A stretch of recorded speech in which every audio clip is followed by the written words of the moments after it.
renseignement. RFI a pu avoir accès à un rapport confidentiel de l'Agence nationale de renseignement. Alors que dit ce rapport à Kinshasa? Pascal Moulégois. 12 juillet, Chérubin Okende était bel et bien sur le parking de la Cour constitutionnelle, aperçu par des enfants des rues qui les vendent et obtiennent en retour quelques billets. L'opposant est en ce moment-là seul dans sa Jeep. C'est alors qu'un pick-up des renseignements militaires avec 6 soldats à bord débarque sur les lieux. 2 soldats entrent dans sa Jeep et les forcent de démarrer. D'après les reçus du département de sécurité intérieure de l'ANR, la Jeep du député va s'arrêter devant la Maison de France. Chérubin Okende y est exfiltré par ses bourreaux qui les conduisent à bord du pick-up directement dans les locaux d'Ikige des renseignements militaires ex-DEMIAP. Les députés seront ensuite menacés. En retour, il profère des injures et ses bourreaux l'étouffent à l'aide d'un sac en plastique. Il en mourra sur les champs. L'opération avait été coordonnée par un colonel de l'armée, toujours selon l'ANR. Le corps du député a été ramené dans la Jeep garée devant une église pour ensuite être abandonné sur l'avenue Poids-Lourd où l'opposant a été retrouvé le lendemain.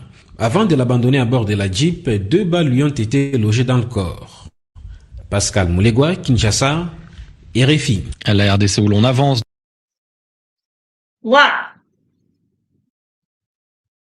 Ndeko balandi ma mission TV Mbote, bon dimanche. Bandeko moko bayebisi nga balobi maman bibi mikolo komi kobosana ba jour nazoyeba te. Qu'est-ce qui se passe? Ma tête. Qu'est-ce qui se passe? Aujourd'hui, nous sommes dimanche, les 10. C'est bon? Voilà. Alors, toza le 10 septembre, dimanche, na pesi mbote, bon dimanche, na bandeko nyonso balandaka biso. Tozongi na affaire Chérubin Okende parce que ezali ko faire couler beaucoup d'encre pour tozongi boyebi bino nyonso te bauti kokanga. Journaliste, il y a jeune collaborateur, il y a Jeune Afrique ou reporter il y a Jeune Afrique na kati ya République démocratique du Congo ndeko Stani Bujakira. Nini nazongi lelo na pasi quelque part na mwa esengo pe muki. Borotu nanga pourquoi?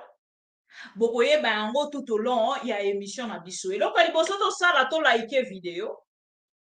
To like vidéo, to bandi, to like vidéo. Bandeko balandi ya ma mission TV, l'arrestation de monsieur Stani Bujakira, biso nyonso toyebi Bujakira, esalemaki depuis mokolo ya avant-hier na aéroport international ya Njili. Pourquoi bakangi Stani Bujakira? Wana nde mama na likambo. Chérubin Okende tokoti siko pour que toyebisa bakongolais.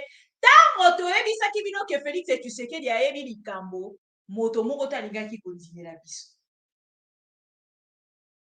Et aujourd'hui, bakei kokanga ndeko na biso Stani Bujakera otalisa document o ANR auti kobimisa Félix Tshisekedi na poisa.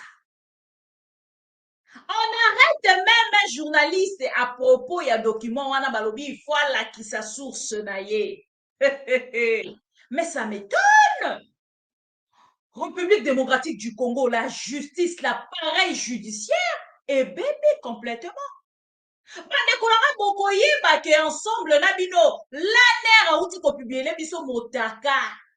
Il y a un conseiller, il y a Félix Tshisekedi.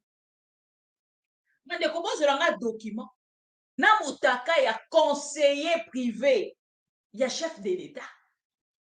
Mokanda bokoyi koloba kezali fake news. Ndenge bobandi déjà koloba.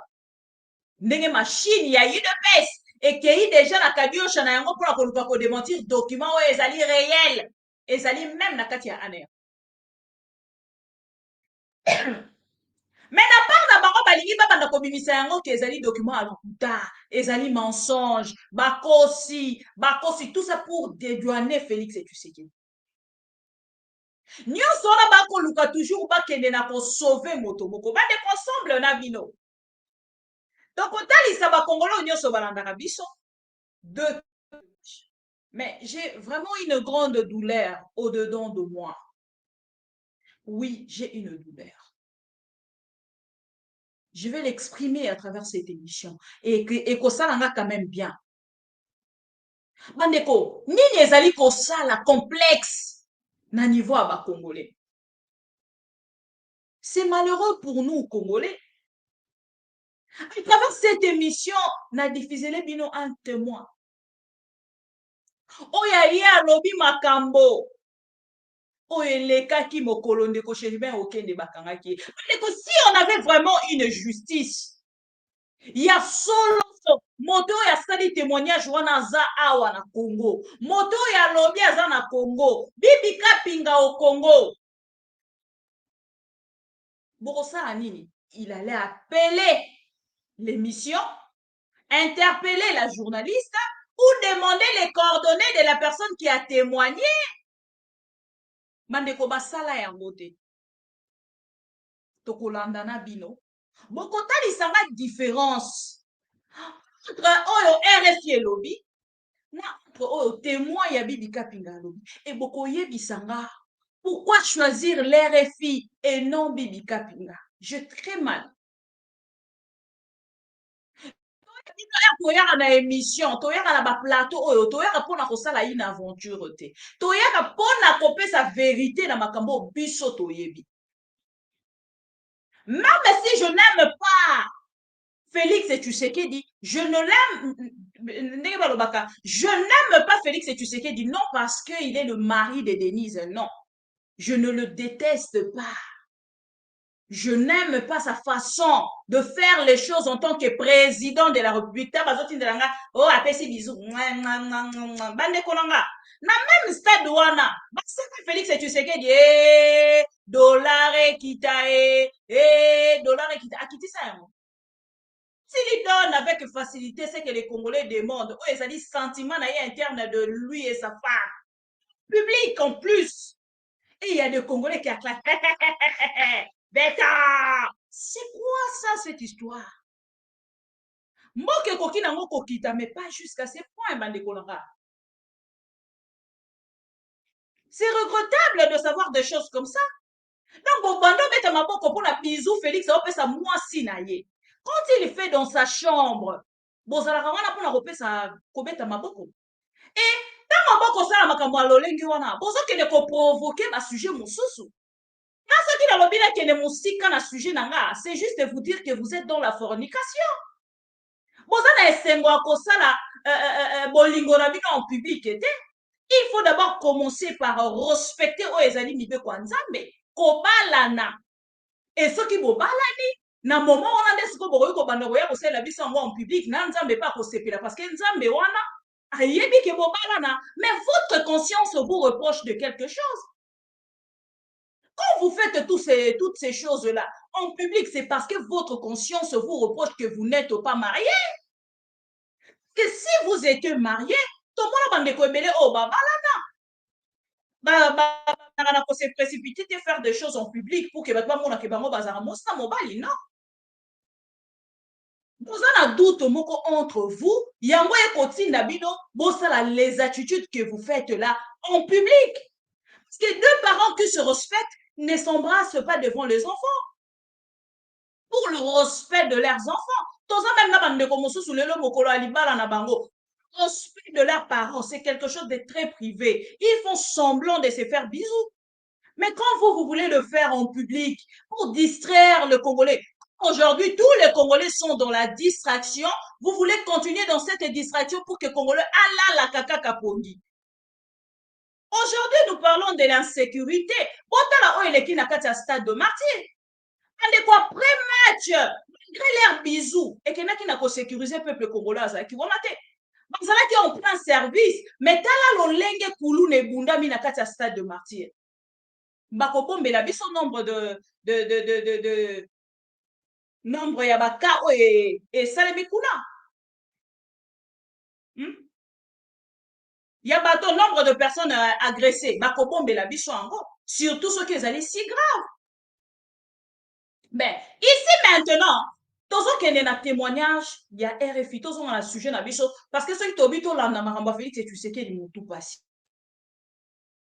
Ici, toye sikoto lobela, les arrestations contre, donc l'harcèlement contre le journaliste, les harcèlements de journalistes. Il harcèle de journalistes parce que ma koloba vérité. Et les journalistes qu'on a arrêtés, Stani Boudjakira, Boko mona photo na ye na kati ya profil na biso. C'est un journaliste Oyo Azali, vraiment crédible. Quand je dis crédible, crédible. Crédibilité naie et pour étouffer République démocratique du Congo. C'est comme Sonia Rollet. Sonia Rollet a tant étouffé ses gouvernements jusqu'à ce que Baké Kobo élève. Babengani na Congo.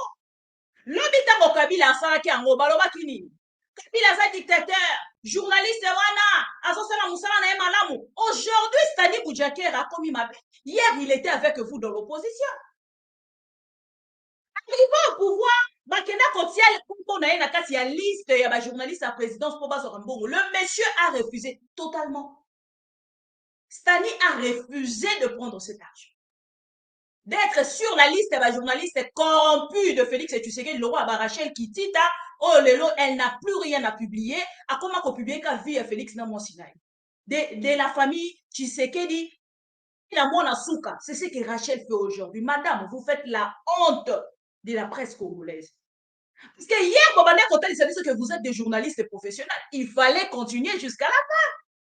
Et c'est là qui vont continuer à Motina Souka. Puis le botal, ça qui dit que les journalistes, c'est soi-disant professionnels. Et aujourd'hui, et c'est là qui vont dire, c'est Rachel Kitty Talelo, au commis journaliste Jaleloliste et Félix Tshisekedi pour de petits voyages. Au cas où commis ça, la lobby yomoko.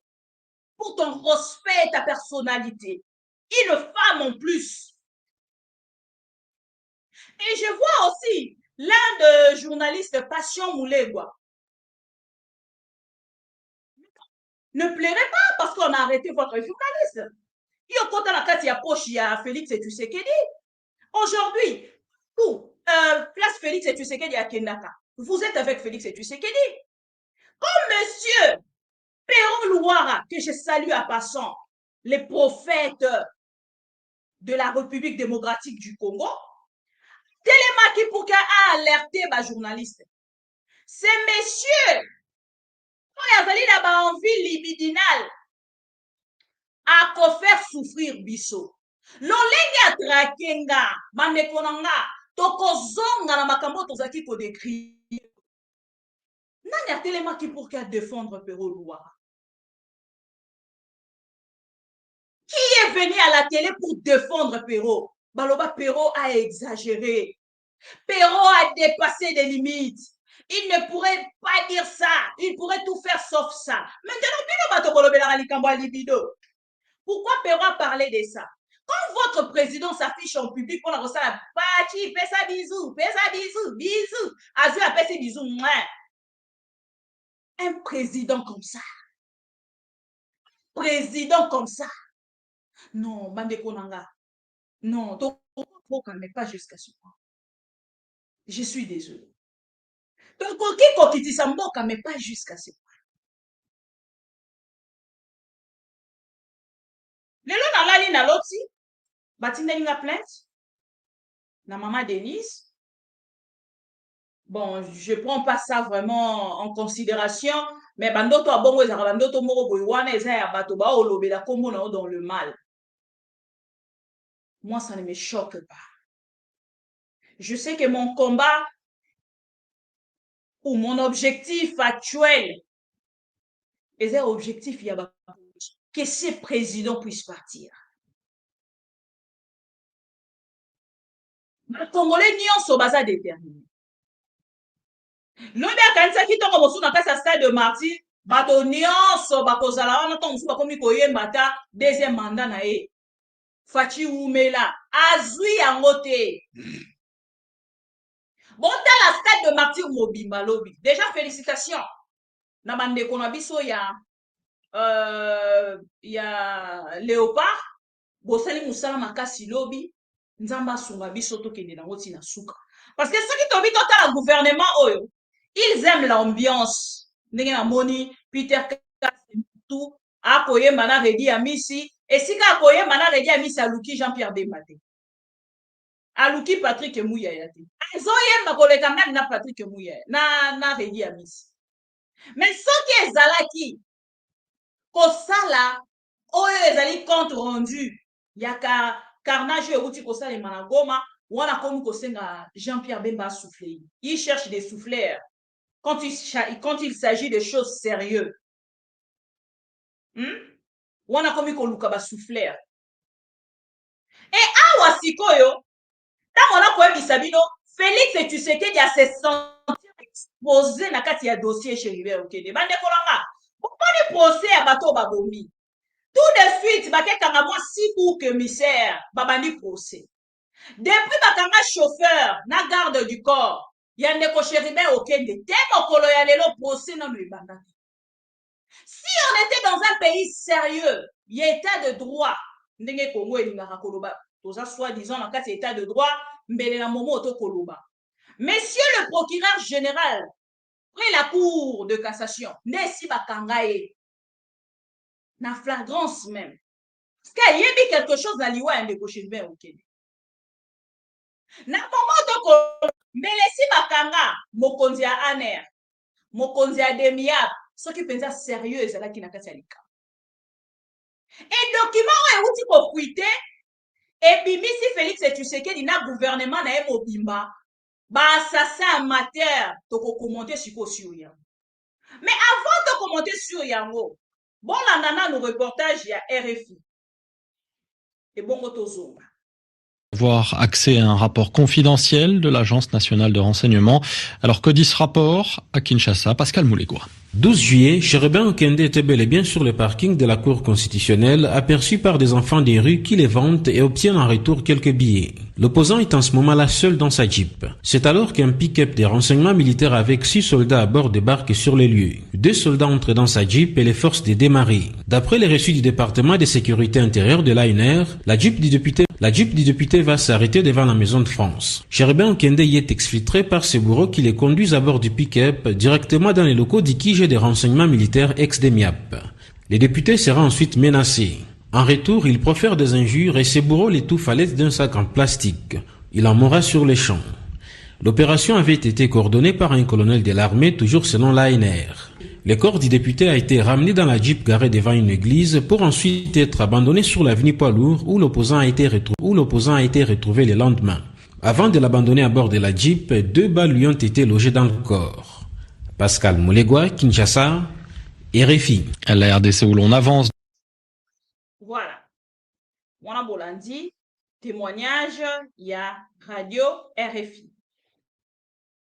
Tozongi sikoyo, na témoignage, Mwana Bolandi na français. Bokoki kopesanga différence ezali na kati ya témoignage ko. Na témoignage, yandeko a témoignage qui est pas nanga, mais en lingala. Le monsieur vient de témoigner, vient de commenter. Il y a cela quelques jours ou quelques semaines. Si on bosse les langues différence. Entre commentaires, il y a des konabiso oyo. Moulegwa, oh, dans un problème, mon côté naïe. Mais je suis juste choqué. Il y a la plus grande considération et y est tango balandi commentaire na RFI, tango bamoni document est fuité na Jeune Afrique. Document est en fuité et l'équipe na Jeune Afrique. On a pas combien alerté. Il ne peut alerter. Il ne peut anzani minoko ekangami.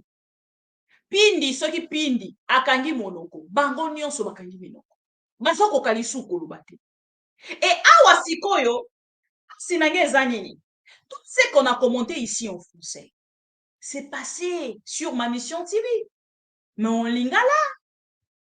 Maintenant, dites-moi, boye bisanga nanu, c'est parce qu'on a témoigné en lingala chez moi que vous n'avez pas arrivé à considérer ces témoignages. Natuna nanu nyonso bazana sima ya dossier oyo.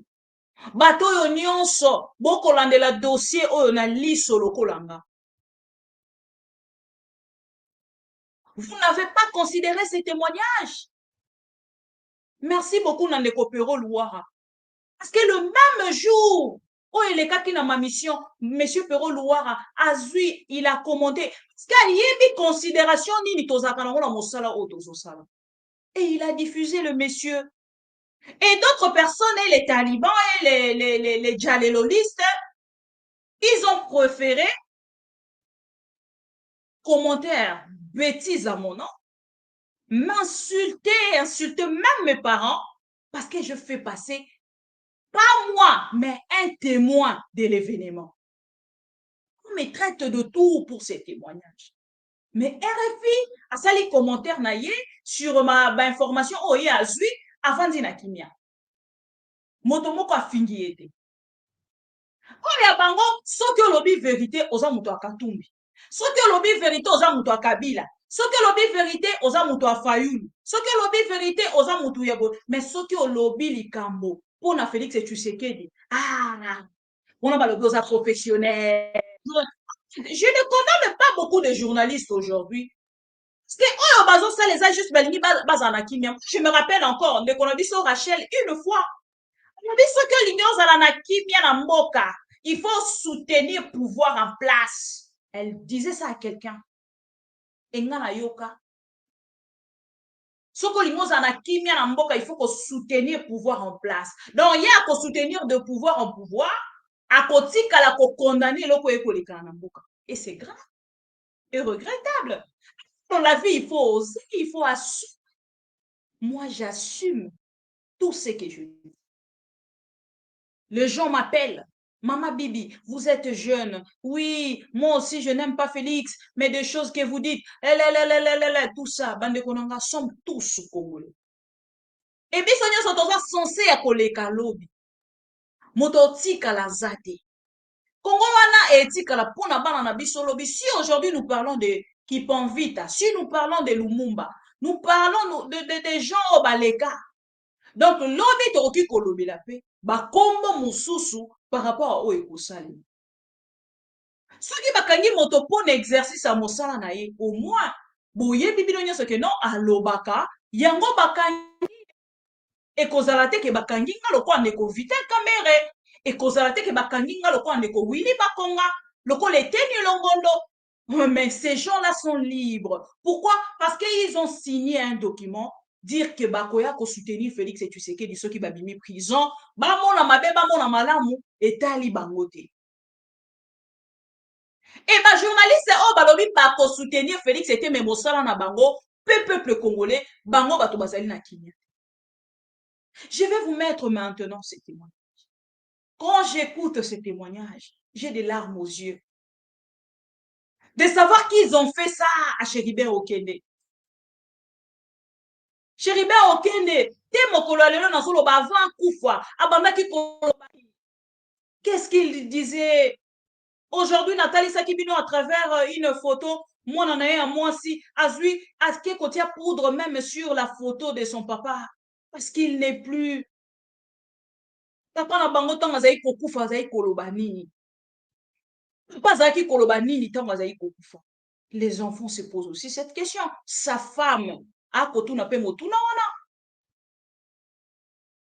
Okolanda témoignage ezo choqué nga. Ezo sanga pasi mande konanga. J'ai les larmes aux yeux. C'est pas normal.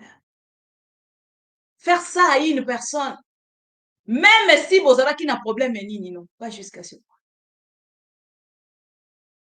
Pas jusqu'à ce point. Bokolanda. Voilà, on a mon tout de Chéribert Okende. Alors, à travers cette émission, toujours, tu causes de comment pendant que tu passé en direct, Azali comme témoin, il y a enlèvement, il y a un déco Chéribert Okende Bokolo, allô? Oui, allô? Allô? Oui, bonjour maman. Ozali en direct sur ma mission TV. Maman Bibi, mbote na yo, mbote na bakongomani nyonso. Ya pasi ezakaka parce que soki tozalaki banzambe mais peut-être likambo ekomeli ndeko Chéribin te parce que touti to assistaki na enlèvement wana ndenge ebandeli nati bakei na moto pe akolanda azali te. Azalaki na cour constitutionnelle ezalaki na après-midi. Na après-midi aye na motuka na ye atelemisi yango na mopandi akoti na parking ya cour constitutionnelle bauti kobongisa sika. Aye atelemisi na mopandi wana bashege kutu nde bato basokolaka bano basokolaka mituka pour ne pas dire bashege baye kolanda ye kosenga mo eloko ndenge ezalaka kaka azalaki na rapproché na ye rapproché ya kiti apesi bana na eloko biso totemi toza kotala nga nautaki nazalaki na ministère ya budget et na secrétariat général ya budget napusani wana na ye napesi kulutu na ngai Chérubin Mbote tosololi na ye tosisi kosolola mwa moke toseki mpe mwa moke pendant mwa quelques minutes na longwe wana na ye kovanda na Villa Royal na ngonga moke nayoki bato nazalaki na Villa Royal na bimi toye wana tozomona nde bato baka kolongola ye baye wana boye il y avait 6 personnes en tenue civile et puis batiki pick-up na bango juste pour na kota maison de la France parce que tolandaki baki na pick-up moko ya pembe pick-up wana ya pembe ezalaki na ba garde républicain bamura oyo tobengaka bamura misato na chauffeur moko bamura baki na kati ya pick-up wana ya pembe ya pick-up ya pembe wana ya Land Cruiser baye bamenace bazwi basimbi c'est lui-même qui a conduit sa voiture bapesi ye volant motuka na ye menace tellement le ezosalama makambo wana ezosalama ezali na liboso ya cour constitutionnelle na liboso ya cour bazwi motoka bakei nango la bakei aussitôt nani garde na ye bakongole balandaki ata te bato balandi mais biso tokoyeba ndenge nini ke pick-up ya pembe ezalaki wana parce que tolandi ngai na démarrer motuka na ngai nalandi tokomi ti wana nde tokomona bazwi motuka na ye moko moto azopusa la bakomi na liboso ya maison de la France bakitisi ye babwaki ye na nsima ale mura moko akiti aye azwi volant Chérubin nde bakei pasi yango wana tondimaki te kelo tokomona boye mais nous avons vite compris que voilà bandeko nanga bokoki kopesa nga différence entre témoignage ya ndeko na biso oyo na ya RFI nga na komona kutu on dirait RFI asali copier-coller mais je ne veux pas dire ça pourquoi je veux pas le dire nakoloba yango te pourquoi je n'aurais pas dire que basali copier-coller mais je m'aurais dire plutôt que ces documents fuités oyo bauti kotalisa biso eza document oyo lelo balingi bakomisa yango grave kotalisa ke document oyo à quel moment baza kotalisa ke document oyo ekomi grave parce que na kati wana barelate makambo lolenge nini eselewulaki Félix Tshisekedi lokola ye balingaki babwakela opposition ndere exposé bango Félix Tshisekedi akomi kei sikoyo komenase ndeko journaliste balobi esengeli atangela bango kaka source mpo bango bakomelaki déjà Jeune Afrique alors le journaliste ye nde moto asigné article wana na Jeune Afrique moto mosusu moto asigné article wana mais bango bakangi moto oyo asali likambo te esi bomona botala niveau pouvoir ekomi na suka reportage de ma mission asali reportage mais bango bakangi et pourtant mpe bikapinga mpe kolo ma mission te napesi bino exemple wana mpo keboko ndeko journaliste oyo bakangi aza ni mokolo RFI et pardon Jeune Afrique ni mokolo article mais lokola azali l'un de reporter ya Jeune Afrique bakangi ye oyo ayebani mingi fo ezala kaka ye esi bomona bakangi moto na eloko ndenge wana bango moko kutu nano babimisi secret ya likambo infraction oyo bango bakangeli moto te mais biso esi tozwi information bozopanga kaka bato ndenge wana te le vrai quatrième pouvoir le vrai quatrième pouvoir Félix Tshisekedi tue le journaliste Félix Tshisekedi arrête Félix Tshisekedi envoie en exil les journalistes Bosembe ya que Kabila était Poussez à haïr Kabila ou pas, mais il y a eu des points positifs que Kabila a laissés dans ce pays. La liberté d'expression, par exemple. Si vous regardez dans la région des Grands Lacs, aucun pays n'a des émissions comme celle-ci. Aucun. Merci. On vous tue après. On vous tue. Au Congo-Brazza, là-bas. Il n'y a pas des émissions comme Kiosque, comme Bosso dans la politique. Il n'y a pas d'émissions comme ça au Congo-Brazzaville. Personne ne peut vous accorder cette possibilité-là. Mais il faut quand même arriver à reconnaître cela au moins. Oui, nous avons eu une liberté. Ça, on reconnaît de Kabila. Ce que n'attend à Kabila, bah journaliste bakangama lolenge oyote. Pour voyager. Moi, je soupçonne même parce que les économistes zaki kokende Lubumbashi pour na bango azali kokende pas Moïse Katumbi. Donc motaroki kokende lisu esika morote. Et puis ceux qui bakangi eloko liboso bakoma kaka pesa téléphone. Pesa biso accès na téléphone na yo. Eloko liboso bakoma na yango soki kaka bakangi yo bongo. Pesa biso accès na téléphone na yo. Il faut tous accès na téléphone na yo. Et ceux qui oboyi oroko sala ta une semaine na kashu. Okoki ko sala ta 2 semaines na kashu. Quelle dictature! Quelle dictature! Les dossiers Chéribert Okende, parce qu'ils se sont piqués connaître l'affaire. Félix Tshisekedi connaît tellement l'affaire, il est tellement dans l'affaire, alingi moto moko ta commenter sur yango. Soki moto a commenté sur yango, atinzi ba kele kokangai. Soki moto a commenté sur yango, atinzi ba kele kokangai. Vous vous rappelez, Papa Molière Nembalemba, député national de Sioko, c'est un gamin, ce qui est gamin, marionnette de Bossembe, invite Papa Molière à kende na bureau. Papa Molière a dit à Koya Mukolo, Soso Robima Mabele, Namino. Bravo na Papa Molière Nembali. On l'a kisi bango toza combattant ya o wa bango te. O ya combattant limité ba kota prison te. Ba ndeka kotumba ba pneu na nzela, mais yo ozaki kokota ba prison. Po bandai ko diffuser biloko na oyo na Molière télévision et bandai ko sala ke bakanga yo bacha yo na prison. Molière a dit si banga lobi a lobby. Oyo ya yebi a lobby. Ba ya ko tuna ete sikani ya zweli information. Ba bomi Chéribert Okende. J'étais la première. Yakotombola Mungongo Kolobango. Ils ont tué. Et la personne, l'assassin, c'est Félix Tshisekedi. Perron Loire a dit, c'est Félix Tshisekedi. Molière a dit, mais n'a pas floué. Bolanda qui est, je pense.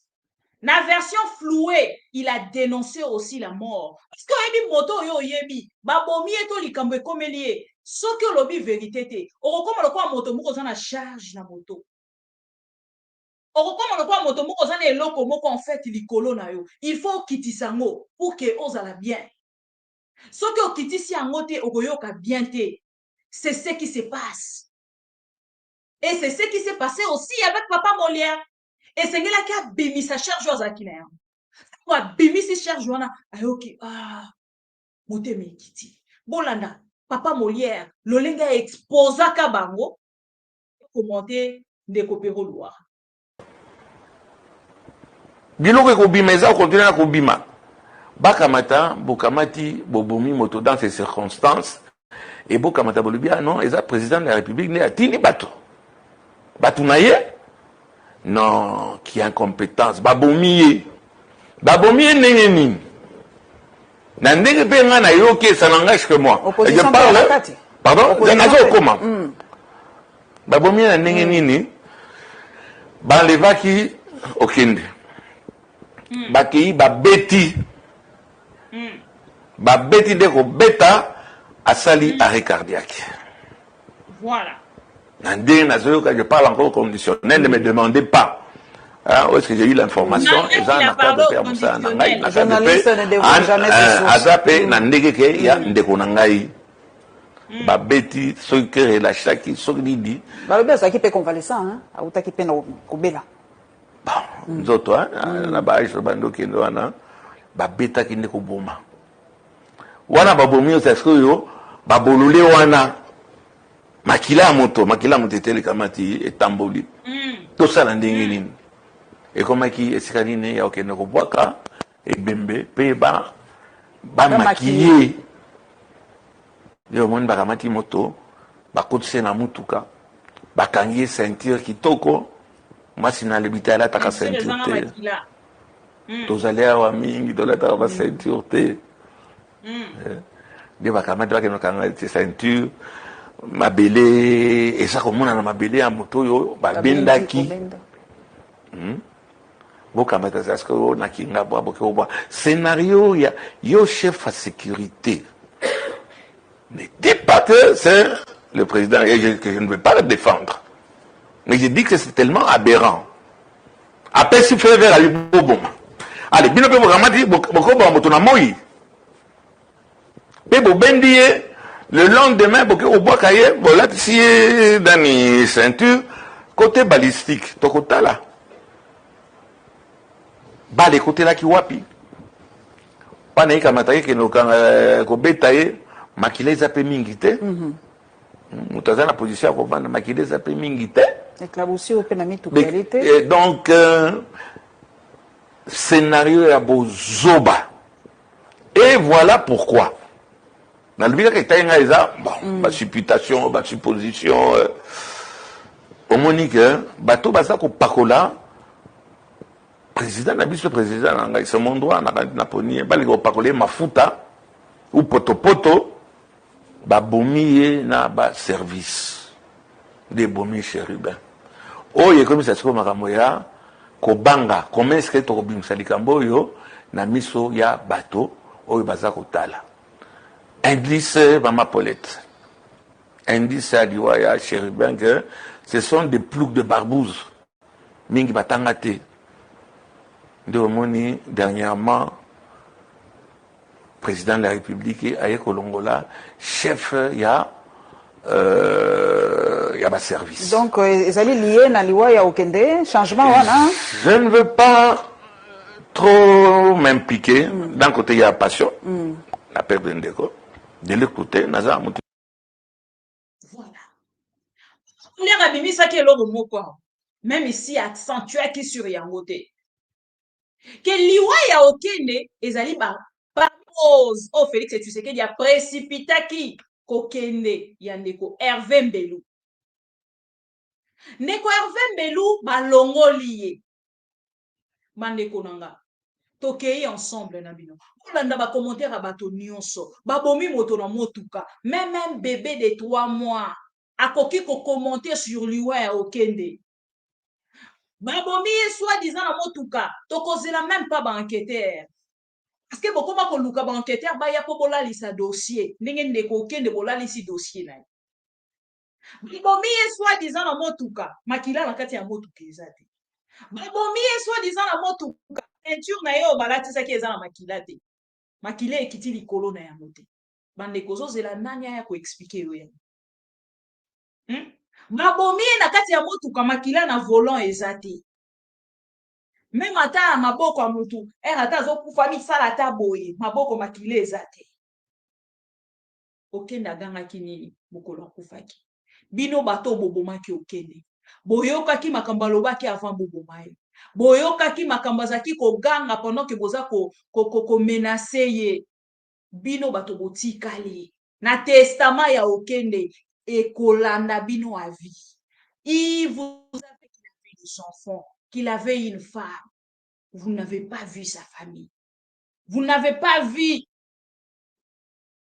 bandeko na ye nyonso oyo ye amemaka soutien na kati ya famille na ye. Botali oyo ezali intérêt d'un individu de Félix et Tshisekedi.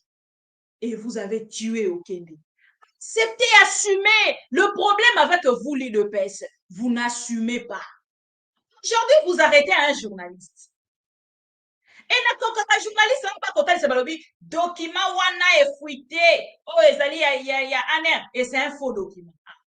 Un faux document. Mais c'est que les images de Bisselele aussi étaient fausses. Ce qui aner est publié image y a Bisselele. Ce qui aner est comme un niveau à publier ezali motaka. Et puis, motoango bouti kolongolaye. Revenez quand même sur ça avant d'arrêter les journalistes. Revenez d'abord sur les images de Bisselele. Bozongi sur le conflit que vous avez. Félix et Tshisekedi et le sécurité. le service de sécurité, bozongi sur batrace wana nyonso. Nde siko boke kotalisa biso ke document oyo ebimi ezali lokuta. Mais tant que les images de Biselele vraies ou étaient vraies, réelles même, au simbi boyo qui pena na oyo ezoleka na oyo image ya Biselele, vous n'allez pas venir ici pour tromper les Congolais. Ils sont pas dupes. Les Congolais baza ba dupes te, ils ont tout compris. Début à scénario, si esika fachi pesa bisou. Ba comprendre nyonso. C'est que papa Molière a lobby awa. Qu'au précédé départ, il y a Hervé Mbelou. Tant on ne peut pas voir à Ebisa qui biso que Hervé Mbelou azalaki d'accord. Il y a départ, bandeko parce que bolandaka image, mais bolandaka ngo bien te. Yango nga nazongaka na voir pour que bo comprendre selon compréhension nanga. Ya makambo ezokoleka. Ndeko na biso pero luar alobi nini? Alobi Mbelou ayebaki déjà que Félix Tshisekedi azongani na Biselele et parce que ye moto akendaki na kokanga Biselele ayebaki que retour ekozala contre lui. Kobima ya Biselele, l'objectif était bakende na ko laver Biselele par Félix Tshisekedi. Ya bandeko Félix Tshisekedi akoma kaka na infraction moko. Vous collaborez avec le Rwanda, vous accompagnez le vous accompagnez le Rwanda à Mesoué. Vous accompagnez le Rwanda, vous faites ceci, vous faites cela, nyonso kombo train Rwanda. Même les journalistes au bakangi, lobi soki olandi te oro IDPS bandi ko akize, oh a collaborer na Rwanda. Oh, mais collaboration ya Félix Tshisekedi na Rwanda. IDPS lobi la ragote. Botu na IDPS. Collaboration ya Félix Tshisekedi na Rwanda. Son frère Kagame. Comment vos commentaires sur yango? Félix a amené Kagame na cœur ya Nord Kivu. Bisika population alelaka te mokolo ya lelo makila oyo etanga ya bandeko na biso. Ba maman violer les enfants violés. Félix a mema ekuna atala atate gravité oyo ezali komona présence ya moto wana na mitu ya bana ya Goma na mitu ya bandeko na biso ya Este. Lokola ye abetaka kara makambo nyonso kara soki batuni je n'étais pas informé. Pour se couvrir, pour se faire un minaire, quelqu'un qui n'est pas toujours mais azana na âge pour la télévision te baboto la comment il y a télé. Et aujourd'hui, tant que tu as siko kotali sabino soki aner comment na niveau ya ko publier motakala ya Biselele un document ils ont représenté ni ces documents là ils ont représenté ni est-ce que ces messieurs là azala qui content ya komona balongola ye musala pour remplacer un docteur et sa question ndenge papa Molière alobi eza ba supposition ezaka tobeta kaka na lobi te ke eza bongo mais nazotuna motuna soki aner ekoma na niveau ya kobimisa motakala ya Biselele combien de fois un document un papier parce que kotala motakala ya ndeko Biselele c'est comme si totali pe motakala ya mokonzi ya mboka c'est les conseillers privés en matière de sécurité. Il y a Félix Tshisekedi. C'était les conseillers privés. Et on arrête un journaliste pour envoyer Bisaye à sa source. Pendant que ces articles n'a été, mais à sa source. Quelle dictature! Bon, accepter les lots que Bobomi ne coché lui. Bon, ça, l'Assemblée n'a pas eu procès au Boko ça l'a déjà été. Enquêteur même te mokolo lelo ba kokoka koya na rapport parce que rapport wana ezali grave juste be élément moko ka ya mike bakendaki na kopesa biso ya bilamba Moweyi ebungi bakomaki déjà ko précipiter pona kokende kokunda Moweyi kosala autopsie ya Congo kosala makambo nyonso na Congo baboya quand même ba enquêteur et ba kotalisa biso bilamba ya Moweyi ebungi basokoli corps basali makambo nyonso bakokai kosala nde baye kobenga ba enquêteur baye pourquoi te mokolo ya lelo rapport ya baenquêteur wana ezali koya bon tour na Félix Tshisekedi bon tour na le procureur général pour la cour de cassation bon tour na bato nyonso bazali na tour ya dossier oyo monsieur Mputu le Chokova bon tour na ye ils ont quand même le temps ya kosala oyo nyonso ya bango fete kobina kosala makambo oyo nyonso bango bani yango na koyebisa bandeko na biso bajournaliste na ntango ya Kabila botelemaki bolobaki boza bajournaliste engagé botelema réagir de la même manière botalisa Félix Tshisekedi ke bozali bajournaliste engagé bosala bloc de journalistes engagés bolakisa ye oyo bolakisaki na Kabila lobi botalisa Félix Tshisekedi ke akomi na suka atikali na 100 jours 100 kali na yango aza susu na eloko ya malongo akoloba na bakongole te parce que départ na ye ezali kala te toza koefase na kati ya histoire ye même ata kotangaka ke c'est notre président de la République ekozala même na importance te ekozala même lisu na importance te ndeko na biso Pero Loire adenosaka alobaka nini oyoka na commentaire ya ndeko na biso Pero Loire. Voici les éléments. Le témoin vous dit que les personnes qui sont venues l'arrêter étaient 6 armés jusqu'à la dent. Ils sortaient d'une Jeep blanche dans laquelle il y avait des militaires en tenue de la garde républicaine. C'est toujours la même Jeep blanche là qui a arrêté Salomo Kalonda. C'est toujours la même Jeep blanche qui a enlevé Mike Mukebai. C'est leur méthode. C'est le régime qui est à la base de cet assassinat. C'est un crime odieux, un crime politique, un crime d'État. On ne peut pas, si ce n'est pas une opération d'État. Dites-moi, qui est ce voyou? Dites-moi, qui est ce bandit qui peut être aussi inconscient pour venir arme à la main en plein jour à la cour constitutionnelle, à l'intérieur, à l'enceinte de la cour constitutionnelle pour enlever quelqu'un? Quel est ce voyou qui peut faire ça? Quel est ce bandit qui peut faire ça? Non, il ne s'agit pas d'un crime au hasard, il s'agit d'un crime d'État. L'Angeleka sphère a tué Okende. Babomiye, c'est le pouvoir. Pour moi, l'assassin de Chéribin Okende s'appelle Félix Antoine Tshisekedi Tshilombo. C'est Félix qui a tué Chéribin Okende. Depuis que cet homme est au pouvoir, jamais de toute sa vie, il a réalisé une seule promesse faite au pays. Bravo Félix. Et le Moutingeleka, bravo. Pour une fois, Félix fait une promesse et il le réalise. Il vous avait dit, je ne veux pas respecter les droits de l'homme. Je m'en fous des droits de l'homme. Je vais violer les droits de l'homme. Nakoyoka Mutute. Il a promis de violer les droits de l'homme. Il a tué Chéribin Okende. El Moutingeleka, chancelier d'Allemagne d'Afrique.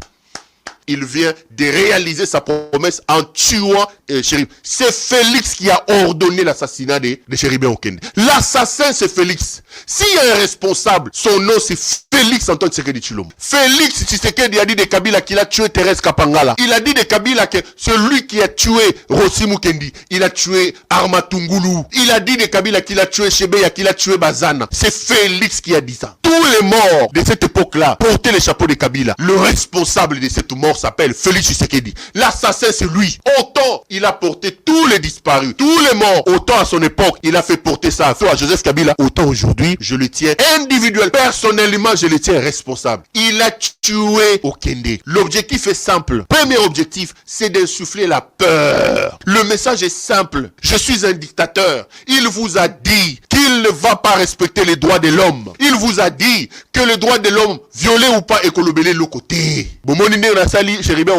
C'est lui qui va oser se mettre sur mon chemin, je vais l'écraser comme ça. C'est ça le message. Insuffler la peur dans la tête des gens. Celui qui osera se mettre sur mon chemin subira le même sort que Chéribin Okende. C'est ça l'idée de Moutingeleka, le chancelier d'Allemagne d'Afrique. C'est ça son idée. L'assassin de Chéribin Okende s'appelle Félix Tshisekedi. C'est Félix Tshisekedi. Et le Moutingeleka, le chancelier de l'Allemagne d'Afrique. C'est lui qui a tué Chéribin Okende. C'est Félix l'assassin. L'assassin c'est Félix Tshisekedi. C'est lui. Tenons-le comme responsable. Et le mobile, c'est créer la peur.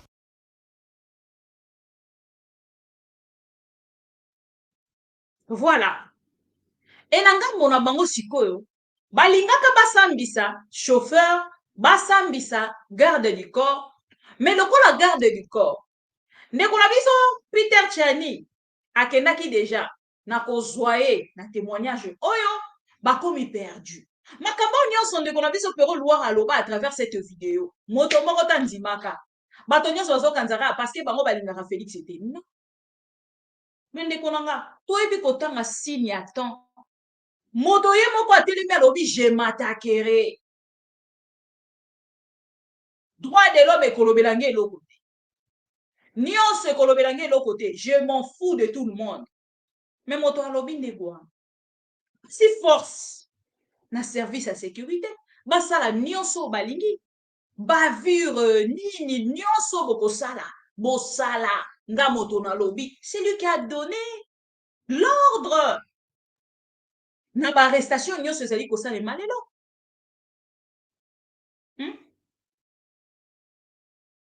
Harcèlement physique, nani, verbal.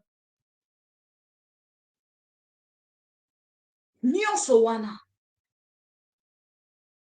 Et ça pourquoi? Parce que Félix Tshisekedi azalaki parrain. Il a parrainé. Ma agression nyonso ezali kosalema lelo. Et lelo, on va accepter. Lelo sikoyo. Lolenge garde du corps a échappé bango à travers téléphone ya ndeko Peter Tchadi. Ba perda sikoyo, lolenge a komemela procès. Boyo kaka ya garde du corps. Usa nini? Ozonga. Na vipe invitation. Na akise réception na bimi pe. To bimi na vive tata invitation bire. Comme bato ba convoquer ngai pour na lobby jeudi. Non non, nga pe fa zo tana batu nga. Dona chango na répondre jusque vendredi. Né la koya mais même comme appelle ça 11h 16h aux séances de travail. Tu es na résidence via sali document na abi na to wi ko imprimer wa pinga bi to wen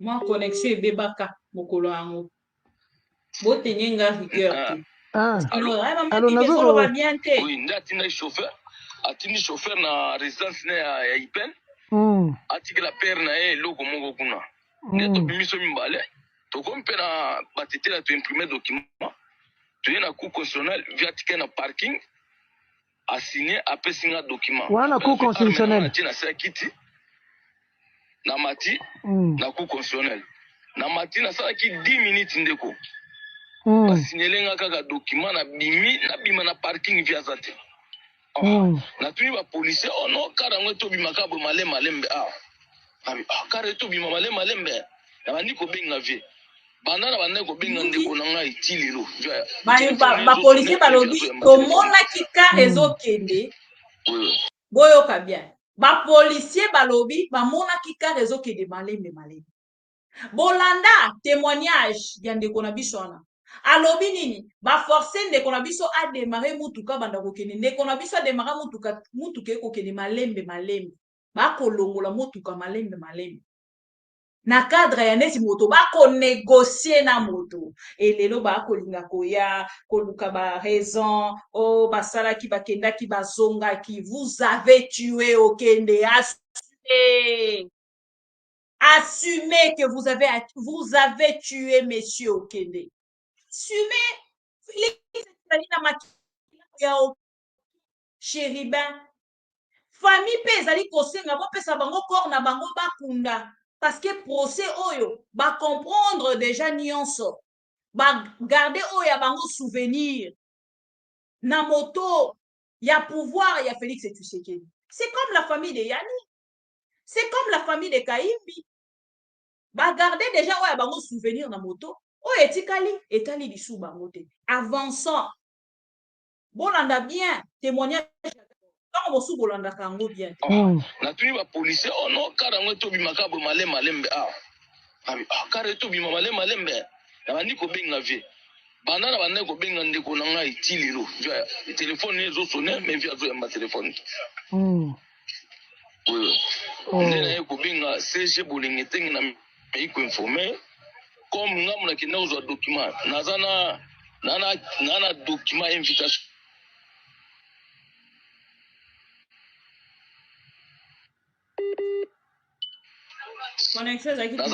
nazo comprendre bapele ezokota pa na yo c'est normal hein faut comprendre bato babengo ebele olobi nabi faut comprendre so bato bazobengo ebele hein bato baza na posa info faut gérer kaka na okata bango kaka yo sisa na loba to sisa na biso ndena na kaptiraki invitation na ye wana na réponse invitation na ye oyo aye ko oyo ya cour constitutionnel donc nde situation elekeli biso wana sikoyo place aza eyebani te nauti kutu sikoyo nake na baservice na biso oyo oyebi nameki rien sikoyo bayebi biso te ke nde babimaki na bato bazwi eloko bayebi biso eloko te bango bayebisi ke bayebisinga kaka anosa manœuvre awa na kar bon nga nazo raisonne kozala boye ntango atikaki nga mpo banda oloba akozonga ndako mpo mapesa nga mbongo moko boye na maboko na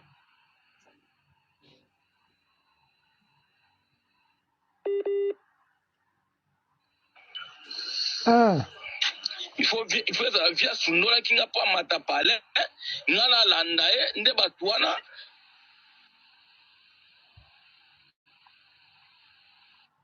batie ya mbiskadi na nzela selon batie ya mbiskadi nde bazwi na mutuka bakoyeba information akufi chauffeur alobi c'est sûr batie ya mbiskadi na nzela biloko nyonso na arme na ngai na kati ya kar na bakena et pardon garde du kitoko corps motu na ngai ezozosala buloto banda bakosala baalerte pour en sauver vie voilà wana garde du corps alobi déjà ndenge nga nazobulele lokola azalaki déjà na bamenace c'est sûr batie ya mbiskadi na nzela pas bateau garde du corps pour garde du corps pas koki ntango mosuku koloba nyonso na journaliste te mais ntango akendaki na baservice fuite ata moko azwaki te selon bino etango azongi na tongo na cour constitutionnelle bayebisi balobi motuka ezalaka na traçabilité ya place oyo moto akei bokende kosala contrôle dans ce sens enquête dans ce sens pour que boyeba esika ndeko chelima azali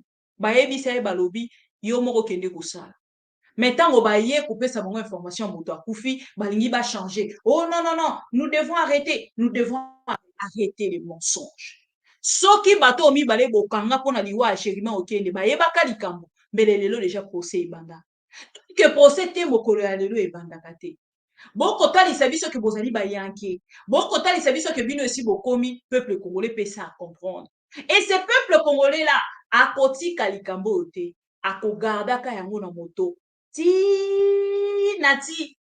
parce que makambo ndeko na biso alobi makambo te mwana nga oyo alobaki soki bolobi bolandela bokomona ke c'est correct et pas bozwi lisusu na oyo RFI ekosala na français po bino mingi namoni bozalaka na complexe ya langue yango nde moto ya influence bino plus pour que bolobaki makambo wana eza ya solo ntango biso todiffuser je dis bien namoni bandeko bakomi kopresente nga baexcuse o mama bibi excuse nga mpe nakanisaki apela te nayebisaka bino bandeko nanga bomemamaka na sentiment ya dialeloliste ya idps soki omemami na sentiment ya badialeloliste ya idps mpona kokritike biso na négativité to na kokende kohumilie to kodiminue mosala na biso bosala na onga prochainement kozonga lisusu te na nzela na nga pour que oyebisa ngo bibi non merci bisous bye nde bakinoa baloba po oyo tozolobela eza liwa ya moto tozolobela meurtre oyo esalemi sur un député mais tala mitema na bango makasi te mokolo ya lelo bazolinga kobimisa vérité sur likambo ebino nyonso bozomona toza na commentaire ya kosala te ya propos ya wana voilà biso pero Louara nalingi sikoyo tokomonte sur likambo na ye pourquoi parce que ndeko pero Louara a souffrir dossier oyo eleka mpona ndeko pero Louara moto moko ta akomenta mpona ye bokolanda. L'équivalent de Kabila, c'est Tshisekedi. Kabila Limbi Sabiso. Si on a chassé Kabila pour que Tshisekedi prenne plus de 500 millions de dollars américains de réserves de change, les dilapide comme des cacahuètes, pour qu'il ne comprenne pas qu'il y a une différence entre son argent et l'argent du trésor public, Kabila, pardonne-nous. Si nous t'avons insulté, toi, Kabila, pour que Tshisekedi vende le pays au Rwanda comme il le fait, aujourd'hui, notre or est raffiné par le Rwanda. Notre cuivre est raffiné par la Zambie. Paul Kagame est devenu l'ami et frère. Kabila, s'il te plaît, pardonne-nous. Si toi, Kabila, nous t'avons chassé, pour que Tshisekedi ouvre nos frontières à l'armée ougandaise, comme ça se passe aujourd'hui, pour que Tshisekedi lance de manière irréfléchie l'état des sièges qui ne nous apporte aucun fruit, Kabila, s'il te plaît, pardonne-nous.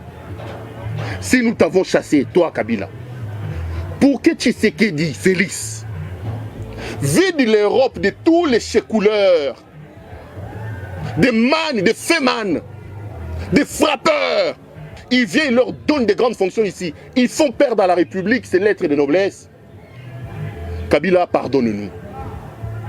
Si nous t'avons chassé, Kabila, pour que Tshisekedi prenne la présidence de la République, le transforme en une agence internationale de voyages touristiques, avec dans le rôle de touriste en chef lui-même, 2 500 000 $ par voyage. Il en a déjà fait près de 200. Kabila, s'il te plaît, pardonne-nous. Si nous t'avons chassé pour que Félix Tshisekedi Tshilombo vienne au pouvoir et expose ses envies libidinales exagérées, sa libido débordante sur la place publique, si nous t'avons chassé pour que Tshisekedi prenne les services de sécurité à côté dans son infidélité, dans son adultère, il prend les services de sécurité, brutalisés sous Mamanaye, il fait ainsi perdre les lettres de noblesse à la fonction du chef de l'État. Kabila, tu n'as pas fait ça. S'il te plaît, pardonne-nous. Si nous t'avons chassé du pouvoir pour qu'Augustin Kabouya, qui était des fonctions Kadhafi, vendeur de carburant en bidon, pour que Jean-Marc Kabound, qui est venu dans un cargo avec un sandal de Kamina, on le voyait, deviennent aujourd'hui des millionnaires, alors que mon ami le pasteur Gili, fils Moukoko, Emmanuel Chibambe, Jules Monieré et les milliers de combattants restent encore dans la pauvreté sous les arbres, alors que les Kabouya et les Kabound sont devenus des multimillionnaires. Kabila, pardonne-nous. Si nous t'avons chassé du pouvoir, pour qu'un certain Fortuna Bisselele, un inconnu que le monde entier ne connaissait pas, un certain Juste Kaka Bongo, Topin, si c'est les Topins, des amis brassicoles de M. Tshisekedi, avec qui il prenait la bière à Matongé là-bas à Bruxelles, pour que ces gens-là viennent aujourd'hui confondre les caisses de l'État, pire, et scènent les caisses de l'État comme ils sont en train de le faire aujourd'hui. Ils sont devenus des multimillionnaires.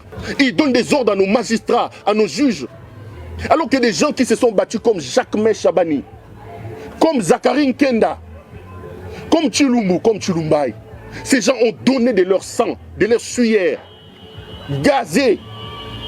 Eux, ils sont toujours là. Ces profiteurs, les amis de Tshisekedi, ils deviennent des millionnaires. Kabila, pardonne-nous. On a bien un testament ya Peroloir. Et tout ce qu'il a dit à travers cette vidéo est salema. Ba conseiller wana nyonso ya dénoncaka. Aujourd'hui, ils ne sont plus avec Félix. Biselele qu'il a dénoncé ici, bomona vidéo na ye ya motaka. Mais yeta walobaka, bato ya envie libidinale, bato nyonso batele maraka wana. Bomoni balobi libido du chef de l'État, beli libido, beli lelo to suki wapi. Bokomona ba ordre kopesama en plein libido. Décision zoko zwama en plein libido. Et nakati ya ba envie libidinale nde nyonso ekosalema nemboke ekokambama yango omoni bake nango tina stade de martyr mpona koprouve bolingaka boprouve banani bopesa biso ta photo na bino moko kaka ya mariage nakozala moto ya liboso ya kopibie. Mais on ne peut pas acclamer un couple oh bazali vivre na kati ya fornication et qui veulent prouver en public que nous sommes ensemble. Mais toyebi que vous êtes ensemble, mais bon balana ou pas, c'est ça le plus grand problème. Yango moni otanga na makambo ya CC makambo ezanga tina parce que azali ko se considérer comme homme marié te. Voilà. Ko balana na circonstance sans photo ezali kamba tolata ba alliance totalizaka eke tobalana mpona tokokisa bokosi biso na diplôme bokosi biso na mariage po bozwa kaka pouvoir. Et aujourd'hui que le secret est dévoilé, ndeko na biso pero luara ntango alobaka makambo azoka soutien te lelo namoni bato lolenge batelemi ndeko Stani Bujakira mpona ndenge bakangi ye mais soki meme soutien wana boexprimaka yango na ndeko pero luara elingaki mpe ezali soki meme soutien wana boexprimaka yango mpe na ndeko Peter Tchani soki bakangi ye Yves Buya to ndeko Louis François bautaki komenace dernièrement elingaki mpe ezali eloko ya malamu ndeko na biso pero luara azwaka soutien te abundaki ye moko jusqu'à la fin abunda ye moko ndeko na biso ya mwasi oyo touti koyoka kufi ndeko na biso Debora soki Dorcas ndeko na biso ya mwasi oyo bokokaki mpe koexprime meme soutien wana kutu na moto akufi elingaki lisusu ezali eloko ya malamu voilà yango moni natielaki bino video ya bosembe mpona koloba. Monsieur haïr Kabila ou pas, mais il y a eu des points positifs que Kabila a laissés dans ce pays. La liberté d'expression, par exemple. Si vous regardez dans la région des Grands Lacs, aucun pays n'a des émissions comme celle-ci. Aucun. On vous tue après. On vous tue. Au Congo-Brazza, là-bas. Il n'y a pas des émissions comme Kiosque, comme Bossolo la politique. Il n'y a pas d'émissions comme ça au Congo-Brazzaville. Personne ne peut vous accorder cette possibilité-là. Mais il faut quand même arriver à reconnaître cela au moins. Oui, nous avons eu une liberté. Voilà. Malgré qu'il a dit ça, aujourd'hui, Batoba Kolela na kombo na ye. Na mo établissement na ye ba pesa ye papa sola ceux qui établissement ça que ceux papa c'est qui ba pesa ye ndeko Yves Buya utaki ko de. Voilà. Ba wana télévision mo kaka et comment rara sur ba bitwa bato. So amoni peut-être kimutu. Bik basali focus fixisme ba telemi wana. Oui. Soki ba moni lokala. Bik soki ba moni Buya. Soki ba moni Peter Tchani. On dirait bah pesa mo ba consigne ba ndaka biso de près. Soki ko déboni kaka invitation. Gai na ko banga c'est ça qui le roi ba banga cour constitutionnel. Mais toujours au mona yango le cas ya perfect télévision. Comme moi je veux dire comme acharnement. Il y a des journalistes pour pouvoir. Bah ça est belé kuna. Bah ça est belé. C'est ça que mon arabangote. Probablement candidat vers 2028 hein. Nani. Bosembe. Candidat président de la République. Il y a Wapi. Il y a beaucoup de bisoko. Écoutez, il est encore jeune. Comment ça? Il est encore jeune. Il a déjà écoutez, plus de 30 ans. Il est encore jeune. Et puis, il a plus de 30 sa jeunesse est mise en cause la gestion de ses sacs.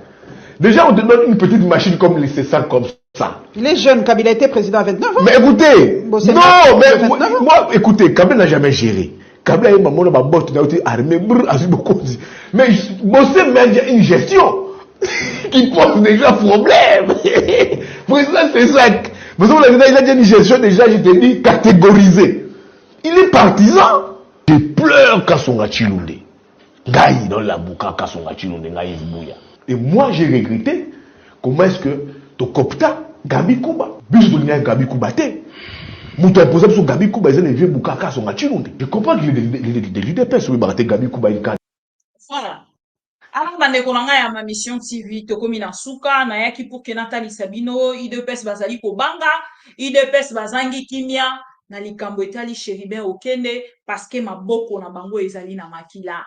Maboko na bango eza na makila ya ndeko Chéribin Okende ezali ko ganga na présidence. Makila ya Chéribin Okende ko ganga na présidence na oya na ndako ya Félix Tshisekedi makila ya Chéribin ko ganga. Et tellement que ko ganga na voix moko penza oyo ezali ko bangisa Félix Tshisekedi soki azali ko sala mosala soki azali na ndako azali ko lia e ya Chéribin Okende ezali ko ganga na kati ya ndako na ye. Yango moni bakomi ko traquer ba journaliste bakomi ko traquer ba politicien oyo nyonso ba ko commenter sur le sujet ya ndeko Chéribin Okende. Moto abatami aleki o mayele. On va dénoncer jusqu'à la fin. On est ensemble, Ndeko Stani Bujakira, Ndeko Pero Loire, les doyens des exilés, Ndeko... voilà. bandeko nyonso bolandaka nga ndeko Alain Esanga 100% pro Congo, le directeur à discipline yazaka na bakombo nyonso, Blaise Takai le pro Congo, François Matanouzo, Désir d'avenir, Jacquina, Christian Ndombe, LP Chaka, nani lisusu natangi te bozala tellement ebele so na fongoli liste wana po ke natala te. Non, lelo eza dimanche natanga quand même bandeko nanga wana ekosalaka bien. Lelo eza dimanche bandeko nanga o nyonso bolandaka nga à travers ma mission TV nazaka na bakombo na bino quelque part na kati ya note nanga bloc note nanga. Donc so na fongoli ka boye na mazotala bakombo ya bandeko na biso oyo bazalaka bandeko na moni ndeko moko pa uti kobakisama Nzuzi mbote na yo na kobakisa kombo na ona kati ya liste ya bandeko na biso bazali ya fidélité ya bandeko na biso ba considéraka mosala na biso ya bandeko bakendaka ko contribuer na kati ya badge ya fidélité pona komeka kopesa biso crédit méga mai mouchoir en papier tant mosupe moi juste ça dépend. Merci beaucoup. Alors quand ndeko igenda boele mbote na yo bon dimanche. Thomas Kakandolo, bonjour. Ndeko Vianney Bouendoa Mbote, ndeko François Matanouzo la Yaya, ndeko Guy Florent là bana kotisho quand même malgré badja fidélité aux autres aux ouatés to éviter pourquoi ni les alliés pour empêcher yo question marque. Jean-Claude Ntoko, bonsoir. Odongwa, bonsoir. Odongba Amando mbote na yo ndeko LP Chaka na lobaki deja ndeko Rajabu Abdallah jambo bwana Vita Jadi Ntseba mbote na yo Mami Ite Kabey mbote bwayo ndeko Christian Ndombe, pourquoi pas Maman Moujakina Jackie ya Gabriel Chembe na bakisi opeka mais oyebi ko za badja fidélité to pesi bino merci bozala ke belé pour landa biso de partout to barato zali liste na bino sika information ezali lito ina bino makolo na bino ko kita en temps réel ngo bobo mesano na bosanité Congo avenir voilà Congo avenir voilà mbote na yo mbote na bandeko nyonso bolandi biso surtout mokolo ya dimanche lelo na yebi ke bozali en famille bozali na makambo mosusu ntango mosusu bozali kosala mais boyeba ke ndako ekoti mai affaire chéribin okende famille elobi bapesa bango corps bakunda bango kuna balobi bakopesa corps te babandaka ka boye ntango bakotia bango pression bake kosede awa bazali koyoka soni po procès esalemi te mais ya bato bauti kokufa na Goma pas plus tard que quelques jours déjà babandi yango po ani po bakangi mwa sibu ke misère côté na bango bana débat ba koluka bato ko sacrifier te mo basu ba kombo ko sacrifier te na ngambo ya aner pe na ngambo ya denia bolandi biso ebele to pesi bino merci encore une fois bon dimanche na ba nyonso balingaka ma mission TV les miroirs du monde. Pourquoi je suis énervé? Pourquoi je suis révolté? Parce que le Congo, c'est le pays le plus riche du monde. On ne peut pas laisser une terre aussi riche à un peuple aussi idiot. Ce que c'est un peuple, Bagobo Maliboso et Zabiso. Mindele Baya sur place, Baba Nagotoga Diamango Bango Moko Awa, parce que Batouana Babina Nan Ndombolo, des idiots. On fait le Ndombolo, la classe politique et ça, Ndombolo. La classe qui se dit religieuse, et ça, Ndombolo, les artistes, Tika Bakolo Ndombolo, vous de la presse, vous êtes ndombolique, la science est devenue Ndombolo. Tu veux que Jean Goubala a révolté, tu veux que je vive comme tout le monde, Nazoé Bake Kalaming, Telemso, Baoboto, Labiso, Congo, Kamwaga Rwanda, Mutumuke, Mangungu, ta combien, communauté internationale, ta ya Rwanda. Rwanda opena bujama ba ndoge yemoko aningisi Rwanda. Rwanda mayele ako ningisa Rwanda. Rwanda comment ça na Congo, vous voulez que Jean Goubala soit tranquille? Qu'est-ce qui ne marche pas? Mais c'est l'idiotie en Ndombolo ya Congolais. Le Congolais pense Ndombolo en politique, en musique, dans l'église, dans la science et vous dans la presse. Dans ces hauteurs, le Congolais pense Ndombolo. Vous voulez que Jean Goubala soit content. tango bokoyoka nzembo yo bokoluka bokanganga mutu nayembaki yango oh.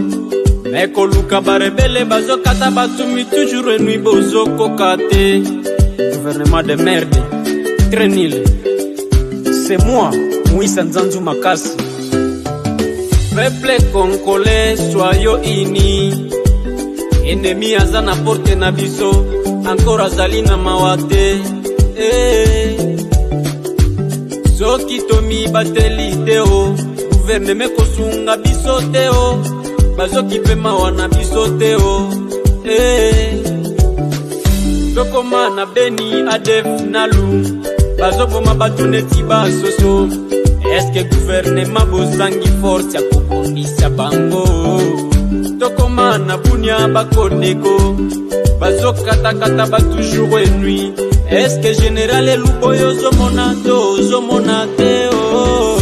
La pays Congo, pas de président, pas de gouvernement.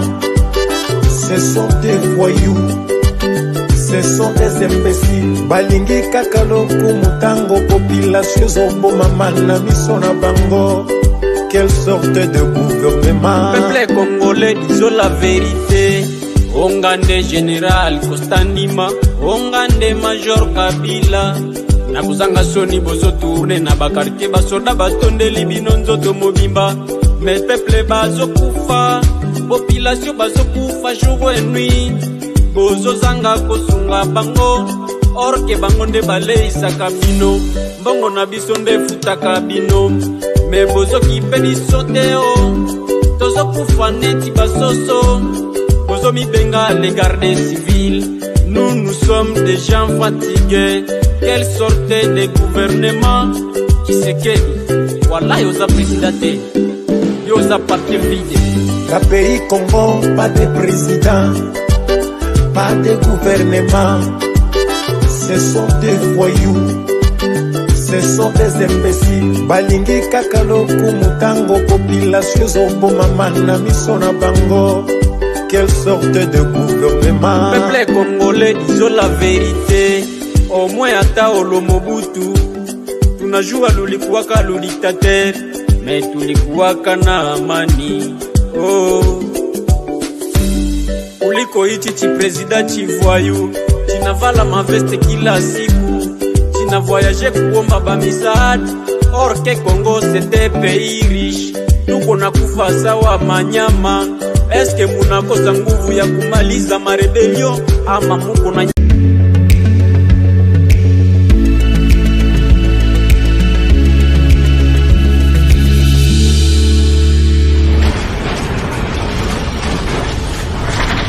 Ma Mission TV, le miroir du monde.